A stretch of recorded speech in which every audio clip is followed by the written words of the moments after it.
Hey, what's up guys, my YouTube viewers. I wanted to give you guys a live update and also a book review because I just finished reading a book called Man's Search of Meaning, written by a psychiatrist and psychology concentration camp survivor VIKTOR FRANKL. Also, I wanted to let you guys know that I just came back from my 5-6 countries vacation trips, and I'm back in Munich right now for just one night, and then I'm flying to Taipei, Taiwan, and after that Tokyo, Japan, almost 2.5 weeks, and that's the rest of this 2-month long vacation itinerary. But anyways, throughout past a month and a half, I've been traveling, doing photography, flying my drone, which is really something that I enjoy doing it during the free time. And on top of that, I've been going to gym almost 3, 4, 5 times a week. I would say minimum 3 times. Sometimes if I can, I do 4 times. So still working on lean bulking, making sure that I focus on fitness and health, body part, as well as reading, which takes care of my brain part. So this video is my life update, what I've been up to, and what book I recently finished. So in the past two most recent books that I finished were As a Man Thinketh, or Thinketh, I don't know how to pronounce that, the title. And the last one is, as I mentioned earlier, as Man's Search for Meaning, written by a psychiatrist and a concentration camp survivor from World War II. And I wanted to kind of go over a few concepts or phrases or just the mindsets that I learned, kind of relearned, and I think those are worth sharing with you guys because this is, I think, one of the most important life principles, you could say. I've read Mark Manson's Subtle Art of Not Giving a Fuck before these 2 books, and I could tell Mark Manson read Man's Search of Meaning because the structure of his book resembled almost quite a bit to this Man's Search of Meaning, especially about him talking about mortality and the death at the last chapter of his book. And the Man's Search of Meaning was also talking about how to take tragic optimism in spite of facing some difficulties, obstacles, pain, guilt, and death. Also, Mark Manson talked about how to choose how we have an inner freedom in terms of how we react to certain events or emotion, right?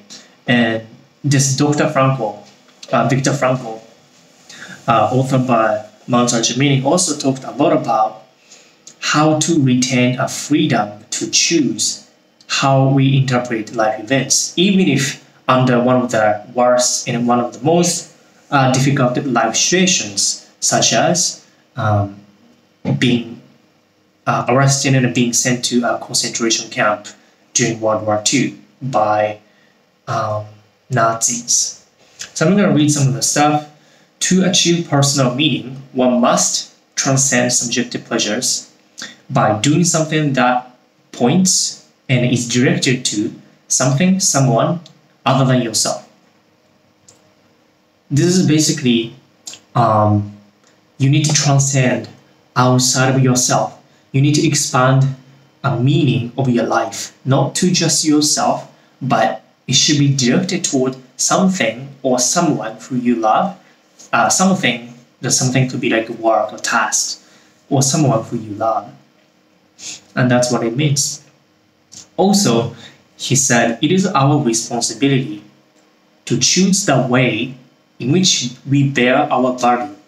Burden could be like suffering, pains, some death of close relatives and family. We need to have a choice. We need to retain the choice regarding how we bear those burden.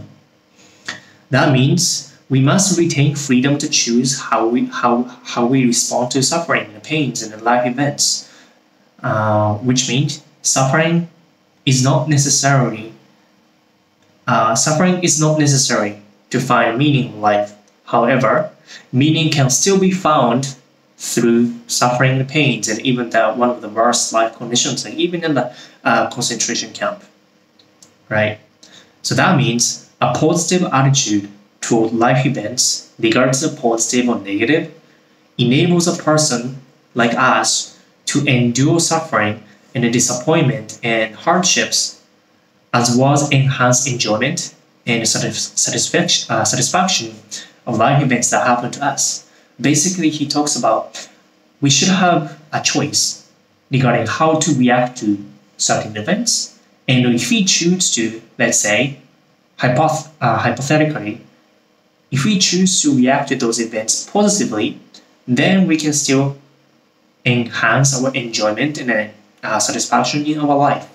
However, if we chose to react to those events in negative manner, then it will intensify our pains and deepen disappointment. It undermines and diminishes pleasure, happiness, and satisfaction in our lives. This is pretty important because most people think like, when something happens, like external events or external circumstances happen to you, you feel something like emotion, which is okay at that point because we're emotional creature. What is not okay is to let the emotion or externals dictate your emotions a long time, and then you start blaming other people or you start blaming something else outside of your control, because if you start blaming something that you are not having the full control of, then you are not going to win the game. And as long as you keep doing that, or like not taking responsibility and then instead blaming other people, and then if you are not controlling emotion, or if you are not choosing to react to those events appropriately, then you are going to have some negative attitude toward anything that happened to your life. And that is the message. And that is, I think, really important, especially these days in modern society, post-feminism era, and also modern society full of materials, a lot of monies, capitalisms, and a lot of problems. For example, like people feel like they don't feel meaning in their lives. They feel empty in their lives. Dr. VIKTOR FRANKL talked about it because he's a psychiatrist and he does psychopathological consulting to patients, and then he did research in the surveys, and then he talked about how a lot of people confessed that they lack some meaning in their lives, and that caused them to feel empty in their lives. And that caused a lot of neuroses like depression, addiction, aggression, and all sorts of not so positive behaviors. So he talked about how to find positive meaning in our lives in spite of facing difficult situations, and which comes down to retaining our freedom and a choice to react to life events, positive and negative, in a way that empowers us. So another one that I'm going to read is look beyond your past or present problem. Look beyond past, what happened in the past or what's happening right now. Those are outside of your control, to help yourself choose productive future. So shift your direction, like shift your focus, orient to yourself, your focus instead of past or present, but future, to make a productive future by making personal choices right now. Make a personal choices right now, and then take responsibility for yourself, meaning that take responsibility for how you feel right now. It is not that you're to be blamed. It's not that you are the fault of something that external happened to you. It's a clear difference between being blamed and being responsible. So not everything is your fault. However, it is your responsibility to deal with everything that happened to your life emotionally. So that is one of the few I took notes from this book. It comes down to he's a psychiatrist, so he calls this approach to a lot of problems logotherapy, and the logo means meaning in Greek. And logotherapy is also called height psychology. It focuses on person's future, not the past or now, it futures, and it also focuses on making conscious decisions right now, at present moment, because we have 400% control over how we gonna make a choice right now and in the future. Not the past, right? But right now we have a choice. We have a choice. Every single body has a choice. And this logotherapy focuses on making conscious decisions and actions right now, because those are the variables that we have 100% control over. And then it also stresses the importance of helping people to reach new heights of personal meaning through self-transcendence. I know this is complicated. Reaching new heights of their personal meaning. It wants to bring people up, and self-transcendence. The application of the positive effort.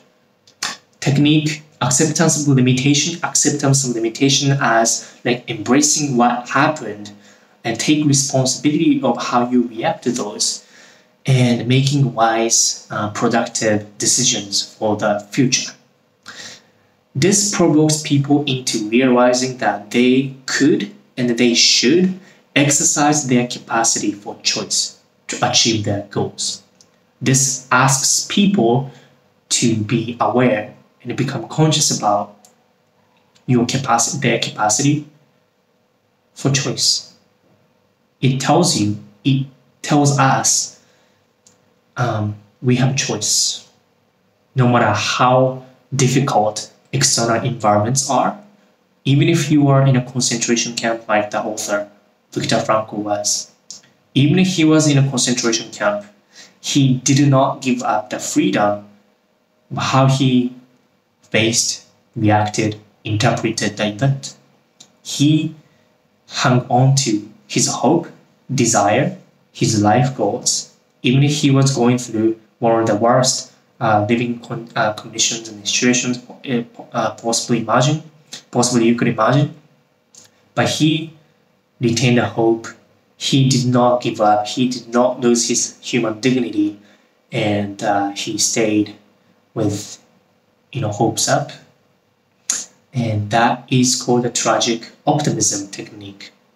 Having optimism even in tragic events or going through pains or guilt or death of someone close.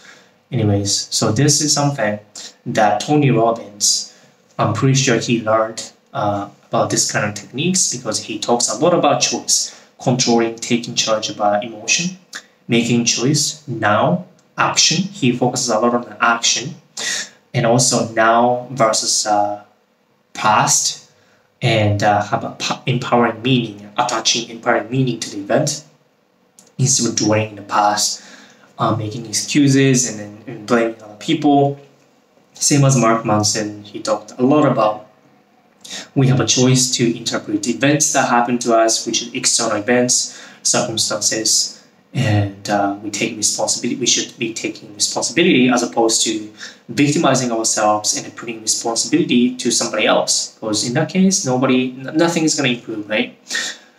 So those are a few words that I wanted to share with you guys from reading Mount Searching Meaning. It was an amazing book, and it definitely reinforced some of the ideas that I've already known from reading book from like Tony Robbins and Mark Manson. And I was actually looking for, I wanted to find meaning by life. I have been pursuing happiness and personal growth, self-help and self-development, personal development, and also happiness. And I know about like 6 human needs or 4 pillars of lifestyle development, like fitness, health, career, finance, and social relationship, love, and spiritual happiness. I know about those abstract concepts, that stuff, and I was looking for. I was doing something pretty decent, but I wanted to know a book about, meaning of life and how to be happy. And this book definitely helped me clarify what I need to do to be happy or to understand what it means to be happy. And this book talked about, not necessarily this book, what's talked in, what's mentioned in this book is 100% absolute truth, but definitely I'll incorporate some of the ideas. Most of the ideas I'll have to say honestly, but he talked about how we should not be simply pursuing happiness. We should be finding a meaning to be happy. Just as he used analogy like smiling. You cannot force somebody to just laugh and smile, right? You can't just smile if somebody tells you to smile. It's a bit out of a fake, like that. But if they give you some reason to smile, then it becomes natural, right? Same way, you can't force people to just feel happy right now. But if you give them a reason to be happy, could be like, oh, today is nice weather, or today, it's a beautiful autumn leaves, or like, oh, it's much nicer today because last week I had a back pain, today I don't. Give them a reason to be happy, then that's enough. And I'm not saying like those are minor trivial reasons are enough to be happy. There are much more bigger pictures in terms of how to, find a meaning, right? Like more meaningful meaning to be happy. But basically he talked about, in the beginning, the sentence that I said, you need to find something, important task or responsibility, or a people, someone outside of yourself to feel the meaning. Basically, I cannot explain everything in this video, but life is self-determining. Life is not your life. Our lives are not determined by conditions and externals. Even if he was put in a concentration camp, his life, you cannot say his life was determined 100% by the event, circumstances that Nazis arrested him and put him in a concentration camp, aka death camp, because he didn't give up his hope and his desire and dignity, even if he had no control over certain environments and circumstances. Life is still self-determining within a condition, within the constraint of external events, of course. And we make our lives and future lives by making decisions, not by giving up and being dictated by conditions, which I found to be extremely empowering, because most people just think on autopilot that if they are put in a conditions, environment, like their upbringings or negative people around them, or just a workplace, they feel stuck, and they feel that they don't have a choice to change their future. They feel they're stuck. They feel like life is already done. Life is already determined by external conditions. That to me is really like, I feel sad because they don't have the awareness yet. Hopefully they're gonna find awareness in the future, but they don't know that they can change. They can make a decision and take actions right now that they can to make different the future. So, things like that. I've been thinking a lot, and I'm reading. And the next book I started reading, is The Code of Extraordinary Mind, written by the founder of Mind Valley, Vishen Lakhiani. I think I pronounced it right. Vishen Lakhiani. He lives in Estonia, and he went to the Neckars Island, owned by Richard Branson, and then he met a lot of extremely smart and successful people around the world. I have always been wanting to read his book for the past 2 years almost, and finally I got to read this one. So I'm extremely excited about this, the mind about awareness, conscious engineering as he calls it, and rules, which is bullshit rules. He claims that a lot of things that we tend to believe, a lot of things we think are correct, are actually installed in our brains by default when we're young and a child, and when we didn't have critical thinking to filter them out. So what we need to do is actually to question those belief systems, because most of them are actually not based on logics. we don't believe those beliefs, think the ideas based on facts. A lot of them are based on some biased emotions and manipulated ideas and capitalism and ulterior motives and conflict of interest. So this book is going to be really nice to question about what we think we believe. And it is really hard to pinpoint our belief system because you cannot see. It's subconscious thing. And we like to, as a human, like to just believe in whatever the things we believe in for the longest time. So we have some defense mechanism against questioning and doubting our belief system, because that's going to disorient our reality. Whenever our belief system is questioned, we feel a little bit disoriented, and that's a normal human behavior. But I know about this. This is often called a social programming or societal conditioning, and also outdated biological programming and wiring. I know about social conditioning because Tony Robbins' book and other books talked about a lot about conditioning. So yeah, I'm extremely interested and excited about deepening my knowledge and understanding about mental awareness, consciousness, self-awareness, and elevated consciousness. It's all about consciousness, really.